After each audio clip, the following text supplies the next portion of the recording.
Subscribe to our YouTube channel and press the bell icon.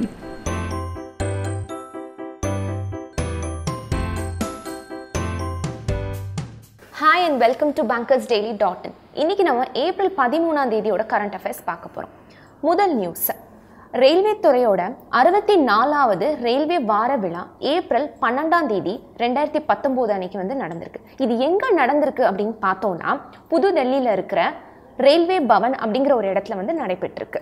So இதுல என்ன கேள்வி கேட்கலாம் அப்படின்னு பார்த்தோம்னா, ரயில்வே துறையோட 64வது ரயில்வே வார விழா எங்க நடந்திருக்கு அப்படிங்கிறது முக்கியமா கேட்கலாம். அடுத்த நியூஸ் என்னன்னு பார்த்தோம்னா, வங்கிகளின் POS சாதனங்கள் இப்போ 2Gல இயங்கிட்டு இருக்கு. இதை 3G மற்றும் 4G தொழில்நுட்பத்திற்கு மாற்ற போது திட்டமிட்டிருக்காங்க. அடுத்த நியூஸ் என்னன்னு பார்த்தோம்னா, சிட்டி யூனியன் பேங்கோட பகுதி நேர தலைவராக இப்போ எஸ் மகாலிங்கம் அப்படிங்கிறவங்க இருக்காங்க. இவர் மே 3ஆம் தேதியோட ரிட்டையர் ஆகிறாரு. இவருக்கு அப்புறம் மே 4ஆம் தேதியிலிருந்து சுதந்திர இயக்குனரான, அதாவது இண்டிபெண்டன்ட் டைரக்டரான ஆர் மோகன் அப்படிங்கிறவங்களை நியமிக்கலாம் அப்படின்னு சிட்டி யூனியன் பேங்க் RBI கிட்ட கோரிக்கை வச்சிருக்காங்க. ஸோ இதில் என்ன முக்கியமாக கேட்கலாம் அப்படின்னு பார்த்தோம்னா, சிட்டி யூனியன் பேங்கோட பகுதி நேர தலைவராக யார் நியமிக்கப்பட்டார் அப்படின்னு கேட்கலாம். ஸோ இதோட ஆன்சர் பார்த்தோம்னா ஆர் மோகன். அடுத்த நியூஸ், ரஷ்யாவோட மிக உயர்ந்த குடிமகன் விருது இந்த வருஷம் நம்ம இந்தியாவோட பிரதமர் நரேந்திர மோடிக்கு வழங்க போவதாக அறிவிச்சிருக்காங்க. இதை யார் வழங்க போறா அப்படின்னு பார்த்தோம்னா, ரஷ்யாவோட ஜனாதிபதி விளாடிமிர் புட்டின்.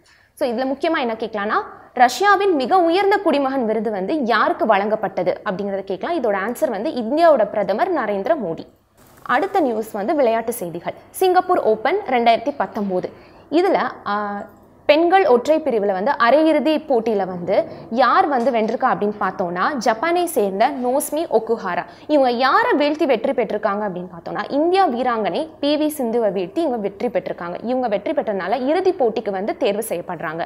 இறுதி போட்டியில் இவங்க யார் கூட போட்டி போட போறாங்க அப்படின்னு பார்த்தோம்னா, உலகின் நம்பர் 1 வீராங்கனை சீன தாய்பேயின் தை சு இங் அவங்களோட போட்டியிட போறாங்க. ஸோ இதுல முக்கியமா என்ன கேட்பாங்க அப்படின்னு பார்த்தோம்னா, அரையிறுதி பேட்மிண்டன் போட்டி சிங்கப்பூர் ஓப்பன்ல யார் வெற்றி பெற்றார் அப்படின்னு கேட்கலாம். இதோட ஆன்சர் ஜப்பானோட நோஸ்மி ஒக்குஹாரா. ஏப்ரல் 13ஆம் தேதியோட கரண்ட் அஃபேர்ஸ் அவ்வளவுதான். ஸோ இந்த வீடியோ பிடிச்சிருந்தா லைக் பண்ணுங்க, ஷேர் பண்ணுங்க, கமெண்ட் பண்ணுங்க, மறக்காம சப்ஸ்கிரைப் பண்ணுங்க.